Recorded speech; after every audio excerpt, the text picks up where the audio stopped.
What if I told you that the most dangerous political lies you'll hear today aren't actually about facts at all? Like, what if the most effective manipulation you run into isn't some fabricated statistic or, a deepfake video, but instead revolves around a single, invisible, deleted word? It is a phenomenal question to start with because, when we study the current media landscape, the most insidious claims we see are actually about the state of the evidence itself. Right. Pundits and politicians aren't just arguing over what the record says anymore. They're arguing over whether a record even exists, or they're just inventing a pristine record completely out of thin air. And that is our mission for this deep dive.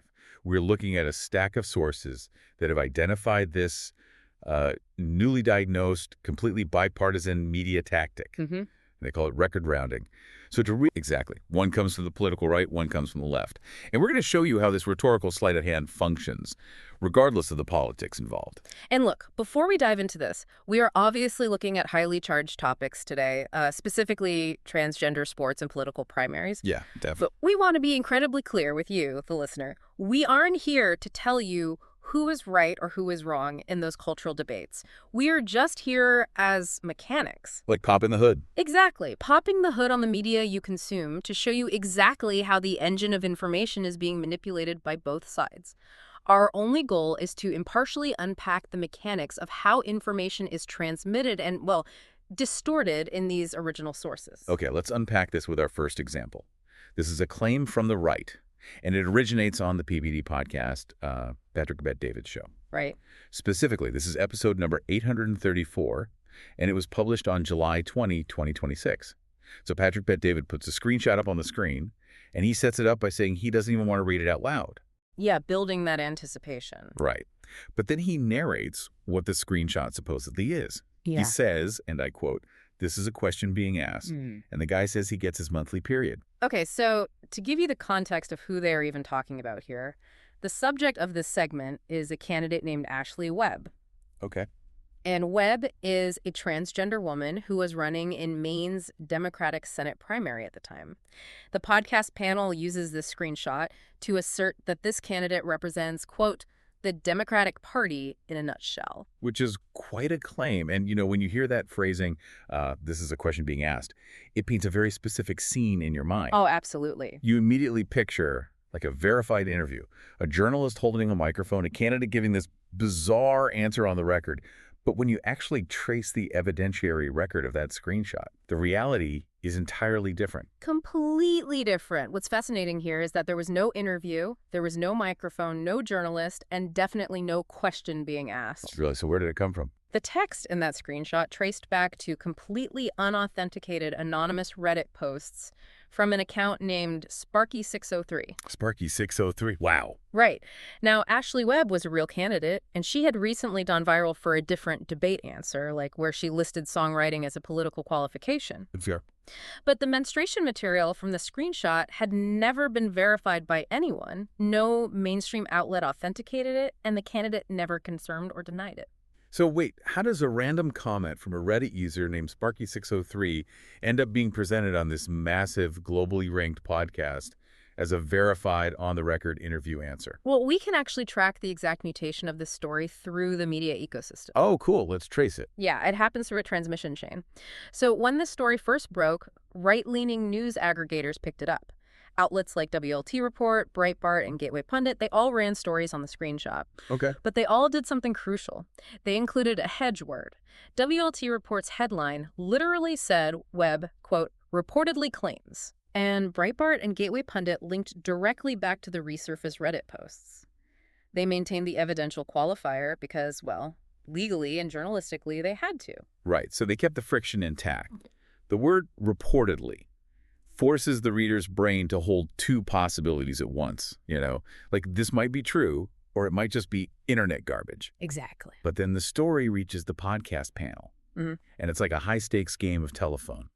Isn't it wildly convenient that the only thing that gets lost in transmission is that one little evidentiary qualifier? It just disappears. Yeah.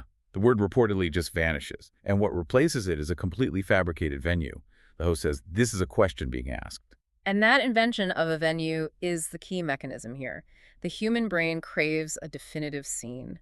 We want a story we can visualize. Right, a narrative. Yeah. A screenshot of a Reddit post from Sparky603 doesn't give you a satisfying narrative. But by inventing a journalistic setting, the podcast confers absolute certainty on an unverified piece of text. They took a thin, unverified record and rounded it all the way up to 100% certainty.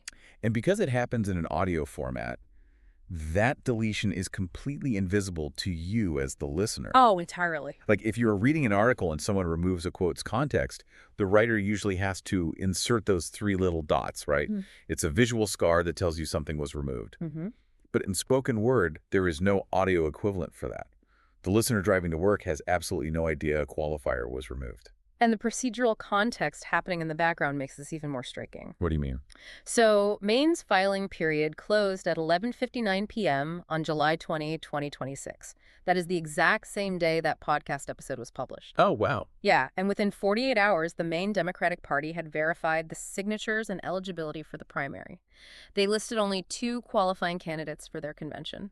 And I'm guessing Ashley Webb wasn't one of them. Nope, Ashley Webb didn't even make the ballot. In fact, a fellow Democratic candidate had already publicly condemned the online harassment Webb was receiving. So the political party's own internal mechanism resolved the issue in under 48 hours, directly contradicting the podcast's framing that this candidate was, the party in a nutshell. Exactly. But the podcast doesn't update. The audio file lives forever. And the listener walks away carrying this manufactured absolute certainty. Right. Which brings up a fascinating dynamic. If rounding a thin record up to 100% works so well for fabricating outrage, does the inverse work? Like, can you weaponize a thin record by erasing it completely? You absolutely can. And that brings us to the source material from the political left. Okay, let's look at this one. This example comes from the show Louder with Crowder, published 7 days later on July 27, 2026. Now, to be clear, the quote we are about to analyze is not spoken by Steven Crowder himself. Right. He's playing a clip. Yeah, he is playing a montage of clips from people on the political left, people he is arguing against. So he's playing a clip of an unidentified progressive speaker to set up his own rebuttal. Correct. The unidentified speaker in the montage says, and I quote, "We have no research about how being trans or undergoing gender-affirming treatment impacts athletic performance in teens." We have no research. I mean, that is a massive, sweeping, absolute statement. It is. But let's apply the Steelman approach here. We always want to give an argument its strongest possible form before we dissect it. Always a good practice, yeah. So the Steelman argument for this speaker is that the data on this specific demographic, meaning transgender teens in competitive sports, is genuinely quite thin. So what does the actual body of scientific literature look like right now for this? Well, almost all the robust performance data we currently have comes from adults. Oh, huh? For example, the sources cite the Roberts 2021 study in the British Journal of Sports Medicine. That one tracked Air Force fitness test results before and after hormone therapy. Then there is the Hamilton 2024 study, which was funded by the International Olympic Committee, looking at 75 adult athletes. Even the major systematic reviews from 2025, which pooled thousands of participants, those are heavily skewed toward adult subjects. But the speaker in the clip specifically emphasized teens. Is there really zero adolescent-specific work? There is adolescent research, but it measures different variables. Like what? The Boogers 2024 study is a great example. It followed 548 transgender adolescents, which, by the way, is a very significant sample size. Yeah, definitely. But they didn't measure race times or lifting records. They used serial DXA scans.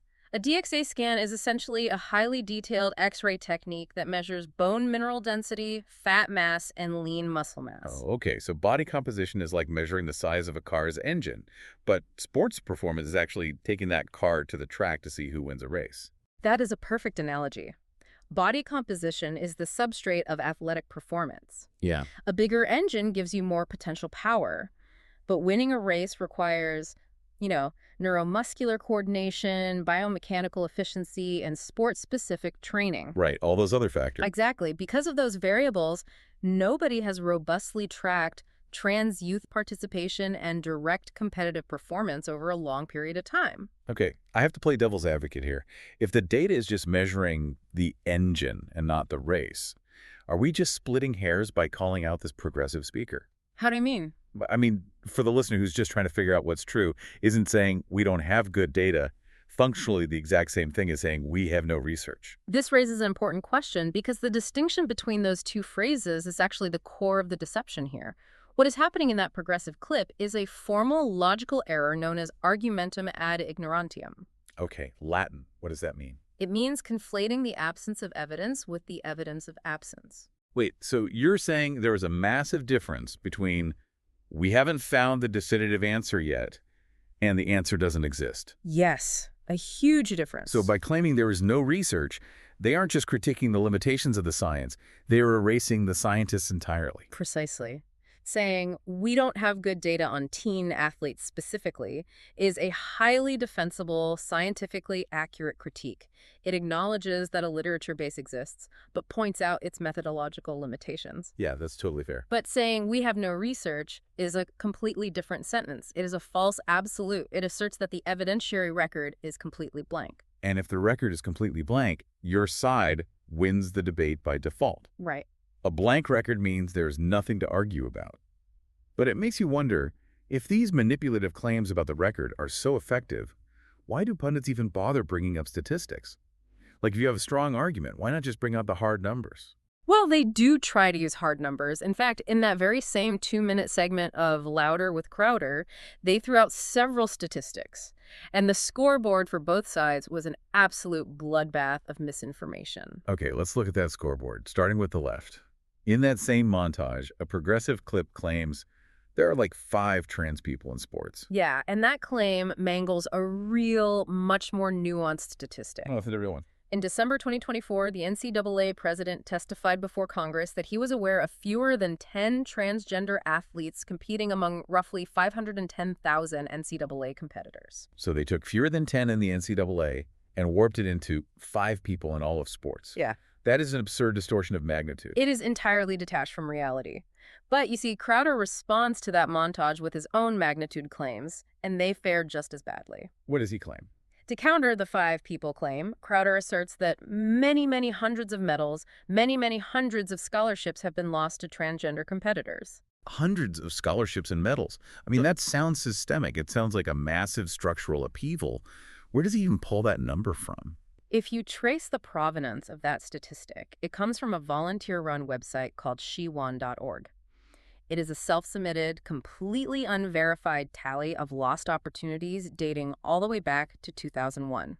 Wait, self-submitted? Yep. And those numbers were then passed to a UN special rapporteur who included the data in an advisory report on UN letterhead, claiming 600 female athletes lost more than 890 medals. The UN letterhead is a brilliant piece of information laundering.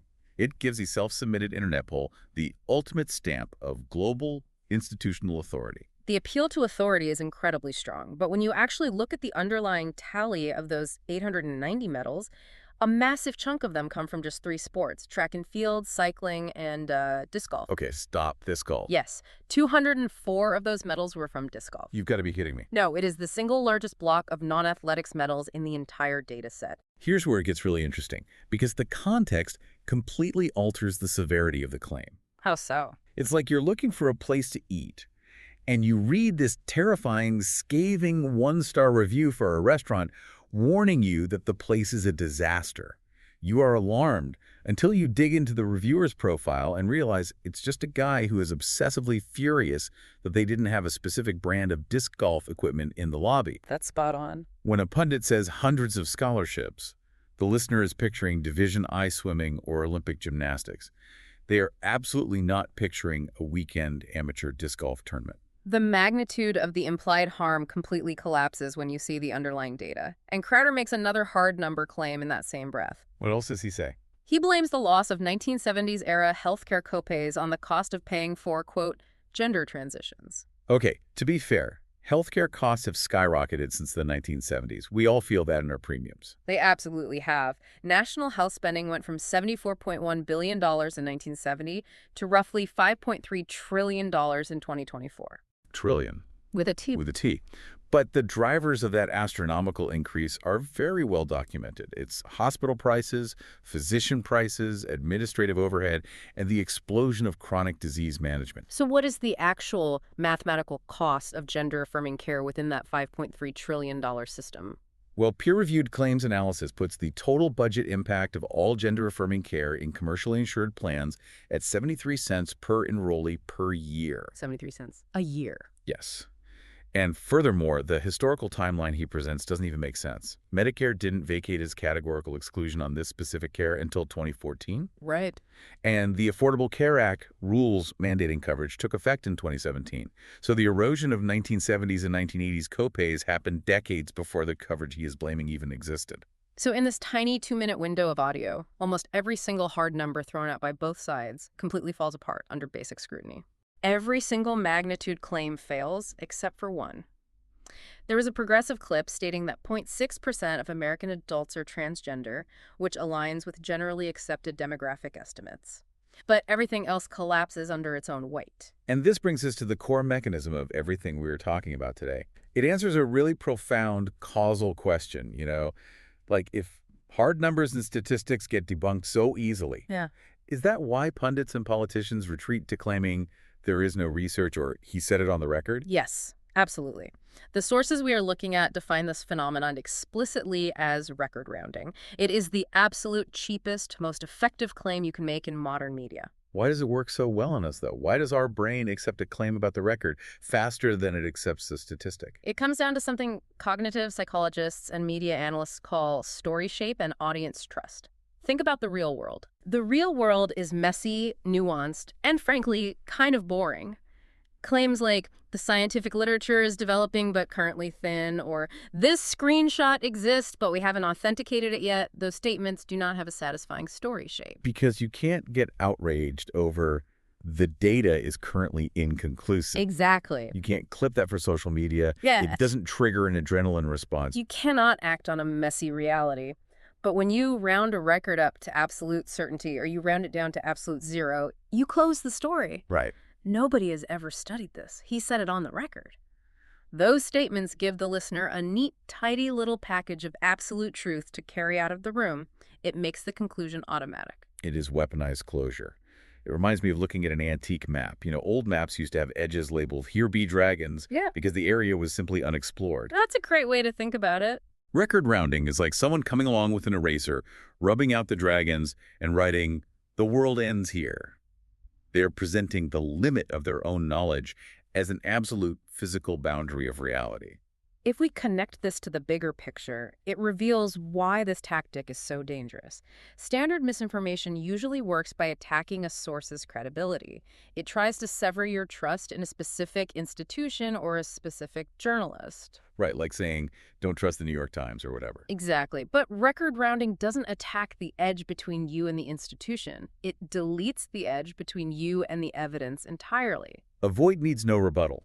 If someone tells me there is zero evidence, there is no proposition for a fact checker to even attach a correction to. Precisely. And on the flip side, if someone creates a manufactured record, like pretending a Reddit post is a verified interview, it doesn't need verification because the pundit is presenting it to you as if it has already been verified. And the medium of audio makes this tactic incredibly resilient.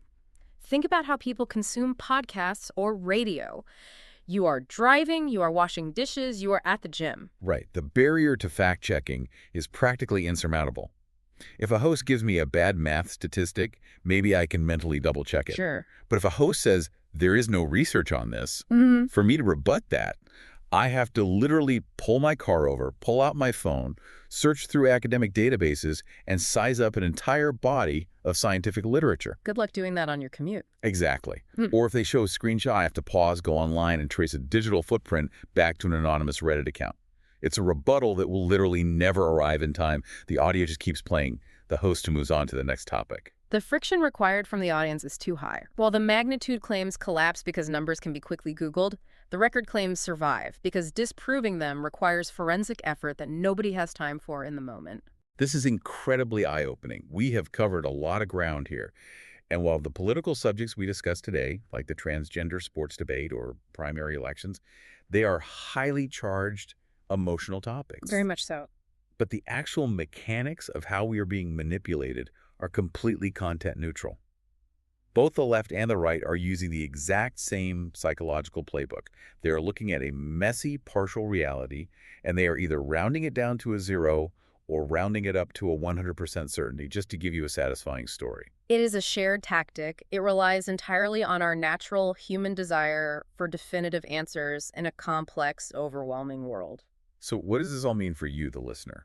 How do you actually use this tomorrow morning when you turn on the news or queue up your favorite podcast? That's the real question. The next time you hear a pundit say, there is absolutely no record of this, or there is zero research, or someone asserts that a random screenshot is a verified absolute truth, your alarm bells should be ringing loudly. You need to ask yourself, are they giving me a hard number, or are they just making a cheap, frictionless claim about the record? I think the most important thing to take away from this analysis is realizing just how fragile our perception of reality really is in this media ecosystem. Yeah. We have seen today how easily one tiny missing word, like the word reportedly, can completely alter what millions of people believe is true. It forces us to ask a difficult, ongoing question. What's that? In our daily diet of fast-paced media, as we are constantly scrolling and listening and absorbing, how many of the absolute certainties we hold dear are actually just partial truths? Truths that someone, somewhere, decided to round up or round down just to make a better story. Just to give you that clean, jagged white line on the X-ray. It makes you wonder how much of the definitive news we consume is actually just muddy waters pretending to be crystal clear. That's all for today's deep dive. Stay curious, stay skeptical, and we will catch you next time.